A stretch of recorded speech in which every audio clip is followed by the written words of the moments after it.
భద్రాచలం దగ్గర గోదావరి ఉధృతి రెండు తెలుగు రాష్ట్రాల మధ్య రాకపోకలపై ప్రభావం చూపింది. వరద నేపథ్యంలో భద్రాచలం నుంచి కూనవరం వెళ్లే రహదారిపై 20 అడుగుల ఎత్తులో తాత్కాలిక కరకట్ట నిర్మాణం చేపడుతున్నారు అధికారులు. ఈ క్రమంలో కిలోమీటర్ల మేర వాహనాలు నిలిచిపోయాయి. కూనవరం రోడ్డులో తాత్కాలికంగా నిర్మిస్తున్న కరకట్ట దగ్గర నుంచి మరింత సమాచారాన్ని మా ప్రతినిధి భాస్కర్ అందిస్తారు. భద్రాచలం వద్ద గోదావరి ఉగ్గురూపం దాల్చుతుంది. ఇప్పటికే రెండో ప్రమాద హెచ్చరిక జారీ చేసినటువంటి అధికారులు మూడో ప్రమాద హెచ్చరిక చేరువలో ఉంది.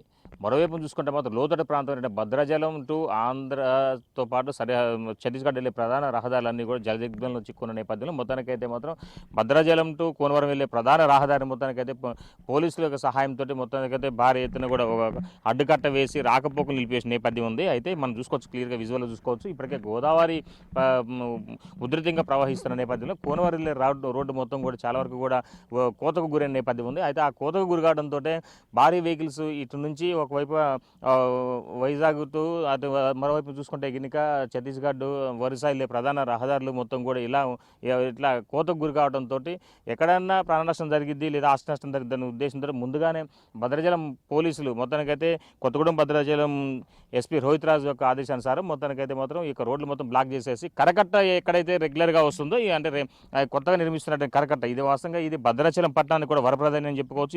ఇదొకటే శ్రీరామ రక్షగా భద్రాచలాన్ని టెంపుల్తో పాటు భద్రాచలం పట్టణాన్ని మొత్తం కూడా కాపాడేది కరకట్ట. ఈ కరకట్ట గతంలో లేదు. ఇప్పుడు ఇటీవల కాలంలో సుమారు ఒక 2 కిలోమీటర్ల మేర మళ్ళీ అదనంగా దీన్ని ఎక్స్టెండ్ చేయడంతో ఈ యొక్క కరకట్ట వాస్తవానికైతే భద్రాచలం పట్టణం నుంచి కోనవరం వెళ్ళే ప్రధాన రహదారిని వెంబడే ఇదంతా కూడా ఈ కరకట్ట నిర్మాణం జరుగుతూ ఉంది. అయితే మొన్నటి వరకు కూడా గడిచినటువంటి సంవత్సరం క్రితం కూడా ఈ యొక్క కరకట్ట సుమారు అంటే ఎక్కడైతే సుభాష్ నగర్ సమీపంలో ఉందో అంతవరకే ఈ యొక్క కరకట్టను ఆపరేట్ చేయడం కూడా జరిగింది. కానీ ఇప్పుడు కొత్తగా ఏర్పడిన ప్రభుత్వంలో మొత్తానికైతే మొత్తం కరకట్ట కిందికి మీది కంటే భద్రాచలం చుట్టూ కూడా ఒక వలయంలా ఒక కోటలా దీన్ని ఏర్పాటు చేసేందుకు అధికారులు కూడా పక్కా ప్రణాళిక తీసుకుంటూ నేపథ్యం ఉంది. అయితే దానిలో భాగంగానే ఇప్పటికే ఈ యొక్క కరకట్ట నిర్మాణం పనులు జరుగుతున్న నేపథ్యంలోనూ ఈ యొక్క వర్షాకాలం అత్యధికంగా గోదావరి పోటెత్తడం వరద పోటెత్తడంతో దీని నుంచి ప్రజలను అంటే కొత్తగూడెం పట్టణాన్ని కాపాడుకునే విధంగా ఈ యొక్క ఉన్నతాధికారుల ఆదేశానుసారం మొత్తానికైతే మాత్రం ఈ యొక్క కరకట్ట నిర్మాణానికి అంటే ఈ పనులు జరుగుతున్న నేపథ్యంలో రాకపోకలకు చాలా వరకు కూడా ఆటంకాలు ఏర్పడతాయని చెప్పి గ్రహించినటువంటి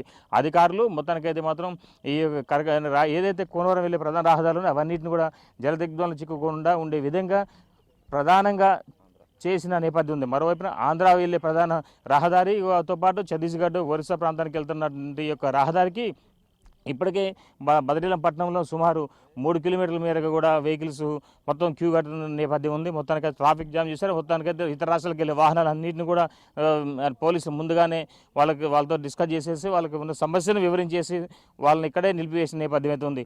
ఇంకా ఇది ఇలా ఉంటే ఒకవైపున ఛత్తీస్గఢ్ అంటే భద్రాచలం నుంచి కోనవరం వెళ్ళే ప్రధాన రహదారి నెల్లిపాక్ కావచ్చు, ఇతర లక్ష్మీపురంకి వెళ్ళి కావచ్చు, ఇతర ప్రాంతాలకు వెళ్ళి ప్రధాన రహదారులుగా ఒక చింతూరు, ఈ యొక్క చింతూరు దగ్గర కూడా శబరి నది ఉధృతంగా ప్రవహిస్తున్న నేపథ్యంలోనూ అక్కడ ఉన్నటువంటి అక్కడ కూడా అంటే చింతూరు నది బ్రిడ్జికి ఆనుకొని నిన్నటి వరకు కూడా ఈ యొక్క శబరి నది పోటెత్తడంతో అక్కడ కూడా రాకపోకలకు అంతరాయం ఏర్పడింది. ఆ పరిసర ప్రాంతాల్లో చాలా వరకు కూడా ఏదైతే గోదావరి పరివాహక ప్రాంతం లోతట్టు ప్రాంతాల్లో అవన్నీ కూడా చాలా వరకు కూడా రాకపోకలు నిలిపివేసిన నేపథ్యం అవుతుంది. దీనికి సంబంధించి ఇప్పటికే ఉన్నతాధికారులు కూడా అంటే ఇతర రాష్ట్రాలకు వెళ్ళేటువంటి భారీ వాహనాల మొత్తాన్ని కూడా భద్రాచలం పట్టణం నిలిపివేయడంతో కాస్త నష్టం కూడా అంటే సదురు ప్రాంతాలకు ప్రయాణం చేసే వాళ్ళందరూ కూడా ఈ విషయం తెలియక ఈ వరదలో చిక్కుకున్న నేపథ్యంలో వాళ్ళందరూ కూడా పట్టణం లాభ చేయడంతో కాస్త వాళ్ళకు ఇబ్బందికర పరిస్థితులు ఎదురుపడినా సరే మొత్తానికైతే మాత్రం ఎలాంటి నష్టం లేకుండా ముందు జాగ్రత్త చేపట్టడం మాత్రం అధికారులు సక్సెస్ అయ్యారని చెప్పుకోవచ్చు. అయితే ఇప్పుడు మనం చాలా క్లియర్ చూసుకోవచ్చు. అంటే సుమారు ఈ యొక్క కరకట్ట రోడ్డు నుంచి 30 అడుగుల హైట్లో కూడా ఈ యొక్క కరకట్టను లేపుతున్న నేపథ్యం అయితే ఉంది. ఈ కరకట్టకు సంబంధించి చాలా వరకు అంటే ఇప్పుడు అంటే ఇలాంటి కోతలు గోదావరి పరివాహక ప్రాంతంలో ఏదైతే లోతట్టు ప్రాంతం ఆ ప్రాంతంలో ఎలాగైతే ఇక కోతకు గురవుతుందో అలాంటి మరి చాలా ఉన్నాయని చెప్పి ముందు భాగులు ఉన్నాయని చెప్పి అధికారులు భావించేసి మొత్తానికైతే రాకపోకలను అడ్డుకున్న నేపథ్యం అయితే ఉంది. ఏదేమైనా సరే గోదావరి మరలా మూడో ప్రమాద హెచ్చరికకు అంటే సమీపంలో నేపథ్యంలోనూ ఇప్పటికే 52 అడుగుల వరకు ఉంది. ఇంకొక అడుగు కనుక పెడితే మాత్రం మూడో ప్రమాద హెచ్చరిక జారీ చేసే అవకాశం ఉన్న నేపథ్యంలోనూ ఒకవేళ గోదావరి ఇంకా సాయంత్రం వరకు పెరిగే అవకాశం ఉన్న నేపథ్యంలో పై ఎత్తు నుంచి కురుస్తున్న వర్షాలకు వరద పోటు ఎత్తితే మరలా ఈ ఎఫెక్ట్ అంతా కూడా ఈ రోడ్డుపై పడుతుందని ఆలోచించినటువంటి అధికారులు ముందు జాగ్రత్త చర్యలు చెప్పారని చెప్పుకోవచ్చు. ఇది కొంత తాజా పరిస్థితి. కెమెరా సంపత్తో భాస్కర్, బిగ్ టీవీ, భద్రాచలం.